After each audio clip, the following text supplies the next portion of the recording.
कभी भगवान 5 दिन की आयु में पूतना नाम की राक्षसी का उद्धार करते हैं, कहीं सटकासुर जैसे राक्षस का उद्धार करते हैं, कहीं बकासुर का उद्धार करते हैं, कहीं गोपियों के साथ में भगवान माखन की चोरी करते हैं।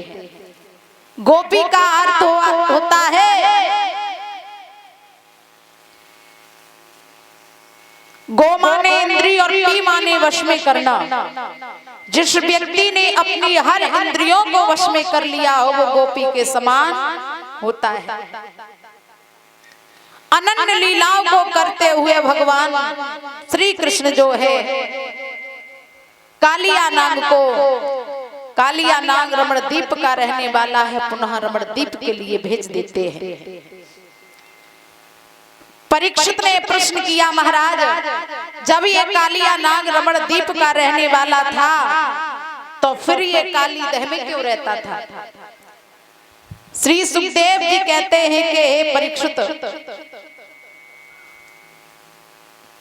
इस कालिया की माँ का नाम था कद्रु और पिता का नाम था कश्यप। इन कश्यप के एक पत्नी और थी जिनका नाम था बिन्ता, और बिन्ता के पुत्र का नाम था गरुड़।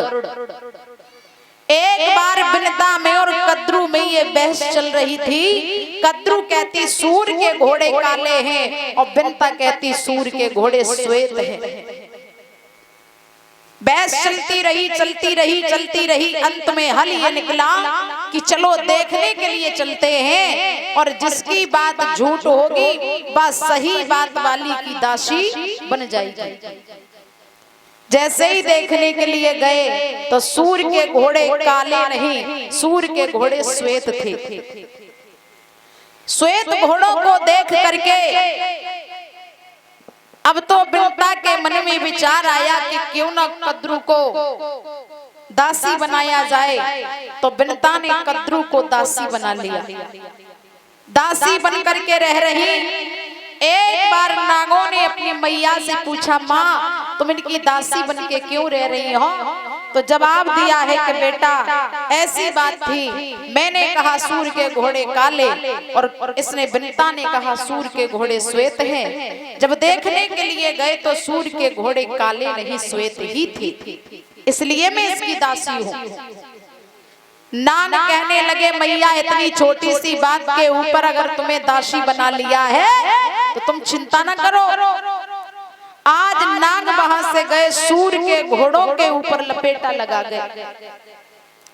दोबारा जब देखने के लिए गए तो जहां पर सूर के घोड़े श्वेत दिखाई दे रहे थे वहीं पर अब काले काले दिखाई देने लगे, क्योंकि नाग सूर के घोड़ों के ऊपर लिपट गए। अब तो बिन्ता को कद्रु ने दासी बना लिया।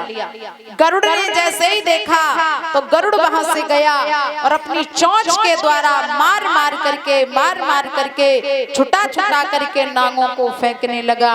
नागों को जब कहीं जगह नहीं छुपने के लिए मिली तो ये काली दह में जाकर के कूद पड़ी। परीक्षित ने प्रश्न फिर किया, महाराज ये बताओ क्या काली दह पर वो गरुड़ नहीं जा सकता था? श्री सुखदेव जी कहते हैं कि जा सकता था मगर इसको श्राप लगा था। एक बार काली दह के किनारे पर एक वृक्ष के नीचे बैठ करके एक सौरभ नाम के महात्मा भगवान का भजन कर रहे थे और ये गरुड़ कहीं से एक पंजर लेके आया, मांस का टुकड़ा। इसने महात्मा की गोद में डाल दिया और जैसे ही महात्मा की गोद में डाला तो महात्मा की समाधि जो है वो खुल गई और उसी समय महात्मा ने श्राप दिया कि हे गरुड़ तूने मेरी तपस्या को भंग किया, इसलिए हम तुझे श्राप दे रहे, आज के बाद अगर तू काली दह पर आया तो जल करके भस्म हो जाएगा। और इसी के कारण ये गरुड़ काली दह पर नहीं जाता था। भगवान कन्हैया ने नाग रमणदीप का रहने वाला था, भगवान ने आज नाग को रमणदीप के लिए भेज दिया है।